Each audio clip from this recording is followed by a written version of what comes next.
வணக்கம் வியூவர்ஸ். ஸ்ரீமத் பாகவதம். ஸ்ரீமதி கீதா வீரராகவன் எழுதிய ஸ்ரீமத் பாகவதம் பகுதி 70 காண்போமா? முனிவர்கள் தங்களுக்குள் கூடி பேசி தீர்மானித்த பிறகு மன்னன் வேணனின் தொடைகளை மிகுந்த விசையுடன் வேகமாக கடைந்தனர். மன்னன் வேணனின் தொடைகளை கடைந்ததன் மூலம் மனிதனின் பிறப்பில் ஆத்மாவானது உடலில் இருந்து தனிப்பட்டது என்பதை உறுதி செய்கின்றது. இறந்து போன மன்னன் வேணனின் உடலில் இருந்து அந்த முனிவர்கள் மற்றொரு மனிதனை பிறப்பித்தனர். ஆனால் அவர்களால் இறந்து போன மன்னன் வேணனை மீண்டும் உயிர்ப்பிக்க முடியாது. மன்னன் வேணன் மறைந்து விட்டான். அவன் மற்றொரு உடலில் நிச்சயம் குடிபுகுந்து இருப்பான். மற்றொரு உடலை உருவாக்கக்கூடிய பொருள்கள் மன்னன் வேணனின் இறந்த உடலில் இருந்தன. இறந்த உடலின் தொடைகளை கடைந்ததன் மூலமாக மற்றொரு உடலானது வெளியே வந்தது. மன்னன் வேணன் இறந்த போதிலும் அவள் அன்னை சில மந்திரங்கள் மற்றும் தைலங்களினால் அந்த உடல் கெட்டு போகாதவாறு பாதுகாத்து வைத்திருந்தான்.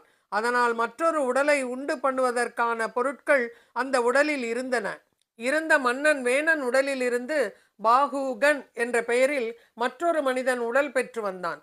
மன்னன் வேணனின் இறந்த உடலிலிருந்து மற்றொரு உடல் தோன்றியது நடக்காத செயல் என்று நினைக்க வேண்டாம்.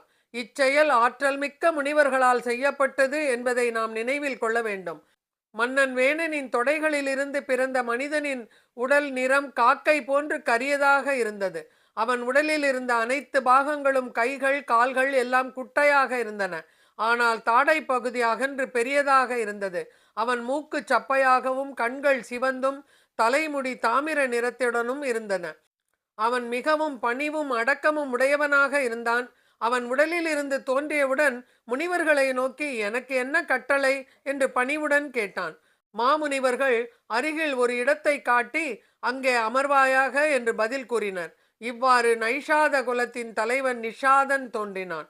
நிஷாதன் பிறந்த பிறகு மன்னன் வேணன் செய்த அனைத்து பாவங்களின் பலன்களுக்கும் பொறுப்பேற்று கொண்டான். அதனால் இந்த நைஷாதகர்களின் குலத்தினர் எப்பொழுதும் பாவச் செயல்களுக்கான திருடுதல், கொள்ளையடித்தல் மற்றும் வேட்டையாடுதல் போன்ற செயல்களையே செய்து வந்தனர். இத்தகைய காரணத்தினால் அவர்கள் காடுகளிலும் மலைவாழ் பகுதிகளிலும் மட்டுமே வாழ்ந்து வந்தனர். அங்கு வாழ்வதற்கு மட்டுமே அவர்கள் அனுமதிக்கப்பட்டனர். பொதுவாக நகரங்களிலோ அல்லது கிராமங்களிலோ வாழ்வதற்கு அனுமதிக்கப்படவில்லை. பகவானுக்குரிய உன்னதமான பக்தி தொண்டில் ஈடுபடுவது என்பது ஒருவன் எப்படிப்பட்ட பாவம் செய்து இருந்தாலும் தங்கள் பாவத்திலிருந்து வெளியேறி பகவானை ஒரு தூய பக்தனின் கருணையினால் பக்தி தொண்டு செய்து பகவானை அடையக்கூடும் என்பதை நாம் அறிந்து கொள்ள வேண்டும். இதனை பகவானே பகவத்கீதையில் உறுதிப்படுத்துகிறார். பகவத்கீதை மாம் ஹி பார்த்தாவ்யபாஸ்ரித்யா ஏ பிஸ்ஸு பாபயோனயக ஸ்திரியோ வைஷ்யாஸ்ததா சூத்ராஸ் தேபி யாந்தி பரம் கதிம். ஓ பிருதாவின் மைந்தனே, என்னை சரணடைவோர் எத்தகையவராக இருந்தாலும் அவர்கள் பரமபதத்தை சென்று அடைவர். பிருது மன்னரின் தோற்றம். மைத்ரேய முனிவர் கூறினார், அன்பார்ந்த விதுரனே, மாமுனிவர்கள் மீண்டும் மறைந்த மன்னன் வேணனின் உடலிலிருந்து இரு கரங்களையும் கடைந்தனர். அதன் விளைவாக கரங்களிலிருந்து ஆணும் பெண்ணும் ஆன ஓர் தம்பதியினர் தோன்றினர். அந்த மாமுனிவர்கள் வேத ஞானத்தில் மிகுந்த தேர்ச்சி உடையவர்களாவர். ஸ்ரீமத் பாகவதம். தம் திருஷ்ட்வா மிதுனம் ஜாதம் ருஷயோ பிரம்மவாதினக ஊக பரமசந்துஷ்டா விதித்வா பகவத் கலாம். வேத ஞானத்தில் சிறந்த மாமுனிவர்களால் கடைபிடிக்கப்பட்ட இந்த முறையானது மிகவும் சிறந்ததாகும். பாகுகனை மன்னன் வேணன் உடலில் இருந்து பிறப்பித்ததனால் முதலில் மன்னனின் பாவச் செயல்களை ஒதுக்கிவிட்டனர். மன்னன் வேணனின் உடல் இவ்வாறு தூய்மையடைந்ததும் தோன்றிய இந்த தம்பதியினர் பகவான் ஸ்ரீ விஷ்ணுவின் இயல்பினர் என்பதனை மாமுனிவர்கள் புரிந்து கொண்டனர்.